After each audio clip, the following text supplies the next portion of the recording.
Hola de nuevo. Bueno, habíamos mencionado entonces que existían tres tipos de microorganismos, que esos tres tipos de microorganismos eran bacterias, arqueas o eucariotas. Vamos a hablar primero de los que son procariotas, o sea, que no tienen núcleo. Microorganismos procariotas.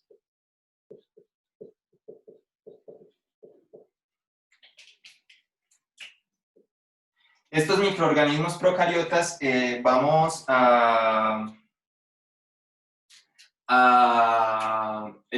considerar los siguientes. Vamos a tener a las bacterias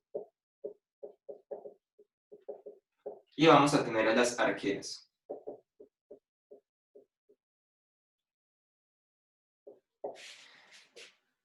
En las bacterias vamos a encontrar que estos organismos, todos estos procariotas, pues son unicelulares. Habrá alguna que otra especie, ¿sí? En este grupo, sobre todo las mixobacterias, que pueden llegar a tener algún grado de organización pluricelular, pero eso es una super excepción, o sea, dentro de la cantidad de especies tan grandes que hay, solamente hay una que logra tener como la asociación entre unas células un poquito más avanzada, pero es algo que es extremadamente raro. En general, pues son unicelulares, son los organismos más abundantes y cosmopolitas. Los vamos a encontrar en todos los ambientes y una característica muy importante también de estos procariotas, que incluye estos dos grupos, es que en ellos vamos a encontrar a los extremófilos. Los extremófilos son aquellos organismos que pueden vivir en lugares impresionantes, como por ejemplo en fumarolas hidrotermales en el fondo del océano, en piscinas ácidas o superbásicas asociadas a sistemas volcánicos en tierra firme. Los vamos a encontrar viviendo en bloques de hielo por allá en la Antártida, en los glaciares de las altas montañas tropicales o de cualquier lado del mundo. O sea, en los lugares más violentos para vivir, ellos van a ser los que ocupan esos lugares. Además de que eso, de que están en todos los lugares, incluyendo los lugares extremos, pues también se van a encontrar asociados a a los pluricelulares, en lugares como por ejemplo el intestino, la piel, en la superficie de las hojas, en las raíces. Las bacterias, bueno, en ambos, vamos a encontrar interacciones con los pluricelulares que son mutualistas. O sea, que benefician a ambos, ¿sí? Por ejemplo, las arqueas las vamos a encontrar en el intestino de los rumiantes y de los animales herbívoros. Son importantes para degradar los carbohidratos, pues las plantas que consumen. Pero las bacterias en particular, además de que son mutualistas y hacen cosas como, por ejemplo, producir vitaminas o defendernos de otros organismos que pueden ser patógenos, pues también hay algunas de ellas que son parásitas. Hay algunas incluso que son parásitas oportunistas, o sea, normalmente son mutualistas, normalmente nos hacen bien, pero cuando las cosas se descontrolan un poco, pues entonces ahí aprovechan y pum, nos matan desde adentro. El enemigo perfecto, ¿no? El que siempre haya vivido con uno, pues acaba traicionándolo bastante.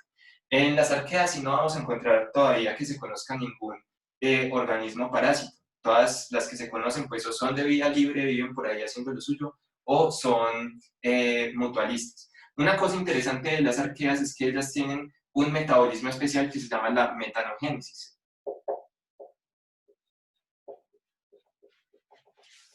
Que la metanogénesis pues consiste en que producen metano, ¿sí? Que va hacia la atmósfera y participa en el cambio climático. El metano es mucho más grave que el dióxido de carbono para calentar a la Tierra, y el principal productor biológico de metano pues son las arqueas, que se encuentran en lugares como por ejemplo el intestino de los mamíferos, incluyendo el ganado.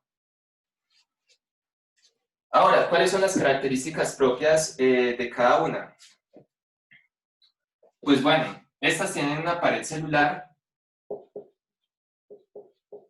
casi todas, que está hecha de peptidoglicano. Estas también tienen pared, pero no de peptidoglicano.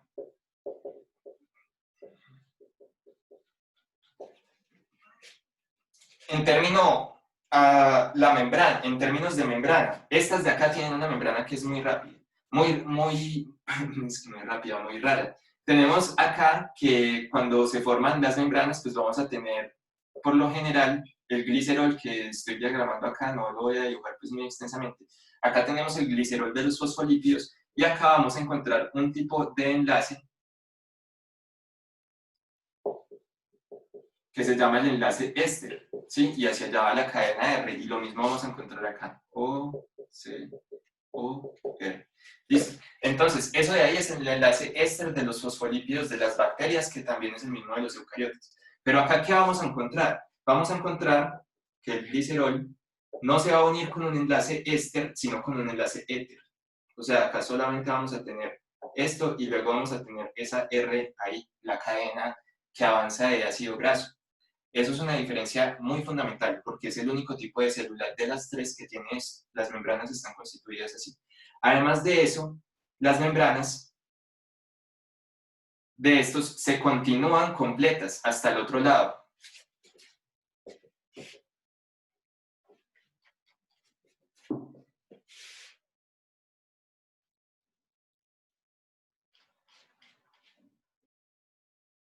Esto acá iría un fosfato, vamos a dibujarlo acá simplemente como P, O, y acá entonces conectaría con C, C, vamos a ponerle C hacia acá y P. ¿Listo? Entonces, ¿qué significa eso? Que las membranas de las arqueas son continuas, desde un lado hacia el otro. Esa es otra característica que es única. En algunas situaciones se puede dividir, como ocurre con la doble bicapa lipídica de los eucariotas y de las bacterias, pero en otros casos va a estar así con esa configuración completa. Otra diferencia que tienen en las membranas es que esas membranas tienen ramificaciones, forman grupos metilo ahí en diferentes posiciones. Eso es otra cosa que es única de ellas. Las membranas de las bacterias y de los eucariotas no ocurre eso. Entonces, las membranas de ellas son muy raras. Incluso estas membranas pueden formar ciclos, ¿sí? Pueden formar ciclos gracias a esas ramificaciones metilo, que eso es otra característica que no tienen las bacterias ni los eucariotas. Todo eso es algo que contribuye a que estas arqueas puedan ser los verdaderos extremófilos. Ellos son los que viven en los lugares más extremos de la Tierra, en los lugares más complicados para vivir. Entonces, organismos distintos. Ya en las reacciones bioquímicas, en lo que ocurre en el citoplasma de las arqueas, es muy parecido a lo de las bacterias. Pero todo lo que ocurre con el ADN de las arqueas es muy parecido a los eucariotas, ¿sí? O sea, las arqueas son un organismo bien peculiar ahí dentro de los microorganismos, muy raros. Entonces, esos son los procariotas, ¿sí? Que se encuentran dentro de los microorganismos, las bacterias y las arqueas. Las bacterias, ya hemos hablado mucho sobre su estructura, ¿sí? Casi todos los dibujos que hemos hecho de las células más simples, que tienen una membrana como la hemos descrito en otros videos, que tienen un cromosoma circular como lo hemos mencionado en otros videos, que tienen una pared celular de peptidoglicano, que de hecho tenemos un video en el cual se describe muy a profundidad la pared celular de las bacterias gram positivas y gram negativas, que son los dos tipos de células bacterianas que hay. Todo eso lo hemos descrito anteriormente. Entonces, esos son los procariotas que se encuentran ahí dentro de ellos.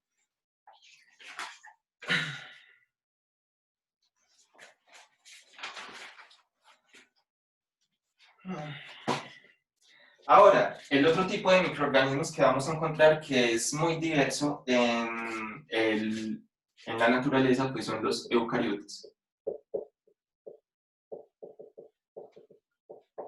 Los eucariotas son organismos pues, que tienen células con núcleo y los vamos a encontrar repartidos en dos grupos principales. Esos dos grupos principales pues, son los protistas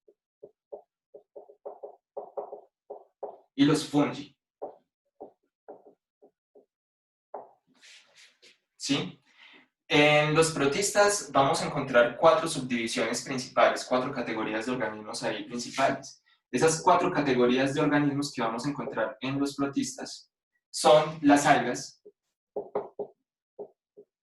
que son organismos eucariotas unicelulares fotosintéticos. ¿Sí? Eucariotas unicelulares fotosintéticos. En casi todos los casos hay algas que son excepciones, que llegan a ser pues, pluricelulares muy simples, pero en general se caracterizan por su baja organización, incluso cuando llegan a ser pluricelulares acuáticos estrictos, tienen que vivir en el agua.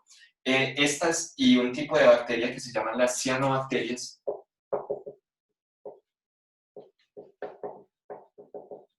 ellas dos producen el 75% del oxígeno de la Tierra, ¿sí? El otro 25% lo sale de las plantas terrestres. Entonces, es muy importante. También ellas en el océano son las principales responsables de tomar el dióxido de carbono que se encuentra en la atmósfera y llevarlo hasta el fondo del océano, secuestrando el carbono y previniendo el calentamiento global. Muy importantes las algas y las cianobacterias para el mantenimiento de la Tierra. Fundamentales, mantienen el dióxido de carbono y el oxígeno, entonces a ellas literalmente usted les debe cada respiración que da cada día de la vida. Tenemos otro grupo que son los protozoos, que los protozoos son como animales unicelulares, se mueven, comen, son los principales cazadores ahí en el ambiente acuático, en el ambiente oceánico, muy importantes. Pero también son algunas especies parásitas que han sido muy estudiadas. Podemos mencionar como, por ejemplo, el parásito causante de la malaria, Plasmodium falciparum, o el del paludismo, que es la leishmania. Enfermedad africana del sueño, Trypanosoma gambiense, Trypanosoma cruzi, el mal de Chagas, en fin, hay muchos protozoarios que causan enfermedades que son muy importantes en los ambientes tropicales, sobre todo, muchas de ellas son transmitidas por insectos. Tenemos a los mohos mucilaginosos.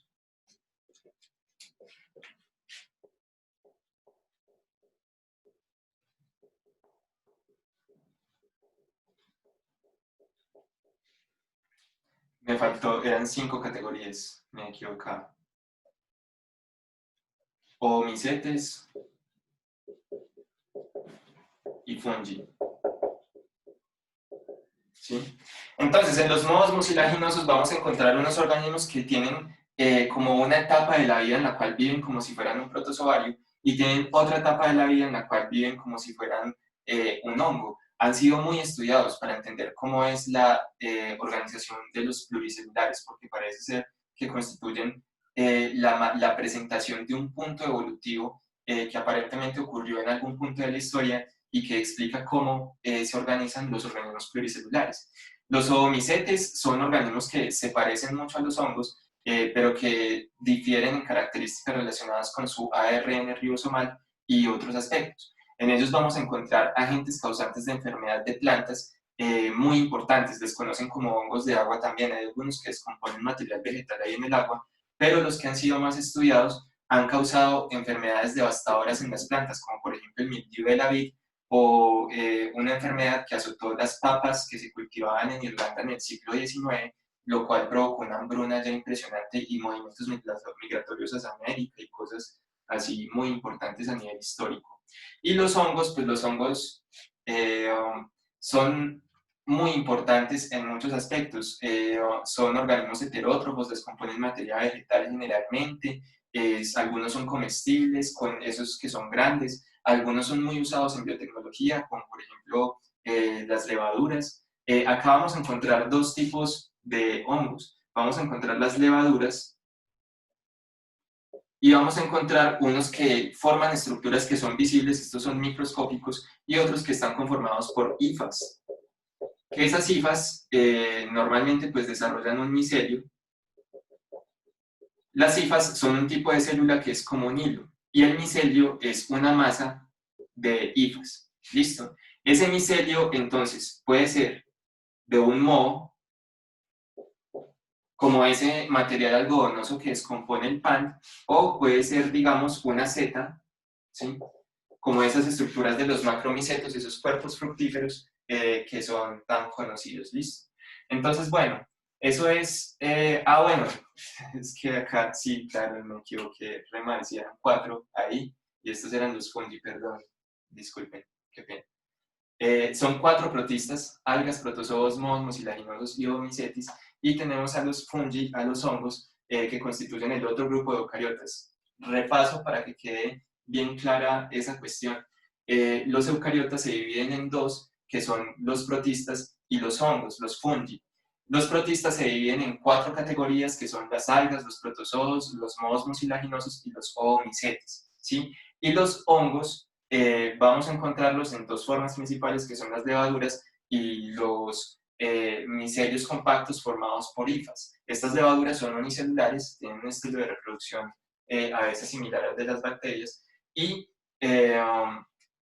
las hifas sí son como mohosas, y en algunos puntos ciertos hongos pueden formar estructuras grandes que se ven como sombrillas generalmente, que son las setas. Bueno, esto es un poco sobre lo de la microbiología.